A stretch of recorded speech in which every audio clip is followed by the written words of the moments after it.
रोही चोलिस्तान में खून की होली अब तक जारी है। रोही चोलिस्तान के बासियों को डराने धमकाने और जान से मारने की मुकम्मल तैयारियां कर ली गईं। डीपीओ से सरफराज को बार बार आगाही दी गई। कब्जा माफिया ने चोलिस्तान में आम अफराद का जीना दूं भर कर दिया, मगर अब तक पुलिस की जानिब से कोई कार्रवाई अमल में नहीं लाई गई। दिन दिहाड़े मासूम अफराद पर कब्जा माफिया की जानिब से फायरिंग करना, इनको जख्मी करना मामूल बन गया। चंद रोज कबल पुलिस की मदद से फरहान लाशारी की जमीन पर कब्जा किया गया, जिसकी कार्रवाई आज तक मुमकिन ना हो पाई। आज मजीद अफसोसनाक वाकया में एक शख्स जख्मी हो गया। आइए जानते हैं क्या कहना है रोही चोलिस्तान के मुतासरीन का। अस्सलाम वालेकुम जी। जनाब ब्लाक नंबर 157-58 ਦੇ ਵਿੱਚ ਫਰਹਾਨ ਲਿਸ਼ਾਰੀ ਤੇ ਸਾਕਬ ਸ਼ਾਹ ਸਾਹਿਬ, ਮਲਕ ਨਜ਼ੀਰ, ਇਹ ਮੁਸ਼ਤਰਕਾ ਜਿਹੜੇ ਖਾਤੇ ਦੇ ਭਾਈਵਾਲ ਨੇ। ਤੇ ਇੱਥੇ ਜਿਹੜਾ ਹੈ ਉਹ ਲਕਮਾਨ ਅਬਾਸੀ ਉਹਨੇ ਆਪਣੇ ਗੁੰਡੇ ਪਾਲੇ ਨੇ।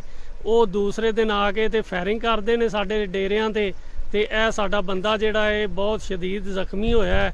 ਇਹ ਵੇਖੋ ਜੀ, ਇਹਦਾ ਜਿਹੜਾ ਇਹ ਫਾਇਰ ਲੱਗਾ ਇਹਦੇ ਤੇ ਲਿਹਾਜ਼ਾ ਮਰੀਮ ਨਵਾਜ਼ ਸਾਹਿਬਾ ਅੱਗੇ ਸਾਡੀ ਗੁਜ਼ਾਰਿਸ਼ ਹੈ, ਇਹ ਸਾਰੇ ਬੰਦੇ ਜਿਹੜੇ ਨੇ ਗੁਜ਼ਾਰਿਸ਼ ਕਰਦੇ ਨੇ ਮਰੀਮ ਨਵਾਜ਼ ਸਾਹਿਬਾ ਅੱਗੇ, ਆਰਮੀ ਚੀਫ ਸਾਹਿਬ ਅੱਗੇ,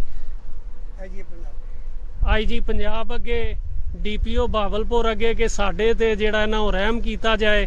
ਅਸੀਂ ਬੜੇ ਮਾੜੇ ਬੰਦੇ ਆ ਤੇ ਇਹ ਲੋਕ ਜਿਹੜੇ ਆ ਕੇ ਤੇ ਸਾਡੇ ਤੇ ਦੂਸਰੇ ਦਿਨ ਜਿਹੜੇ ਉਹ ਫਾਇਰਿੰਗ ਕਰਕੇ ਸਾਡੇ ਬੰਦਿਆਂ ਨੂੰ ਜ਼ਖਮੀ ਕਰਕੇ ਤੇ ਇਹ ਚਲੇ ਜਾਂਦੇ ਨੇ। ਇਹਨਾਂ ਸਿਰਫ ਇੱਕ ਜਿਹੜਾ ਉਹ ਬਣਾਇਆ ਕਬਜ਼ਾ ਗਰੁੱਪ, ਇਸ਼ਤਿਹਾਰੀ ਇਹਨਾਂ ਲਿਆਂਦੇ ਨੇ ਸਾਰੇ, ਉਹ ਮਾਰ ਕੇ ਬੰਦਿਆਂ ਨੂੰ ਤੇ ਉਹ ਚਲੇ ਜਾਂਦੇ ਨੇ। ਸਾਨੂੰ ਨਾ ਕੋਈ ਪੁੱਛਣ ਵਾਲਾ ਨਾ ਕੋਈ ਦੱਸਣ ਵਾਲਾ।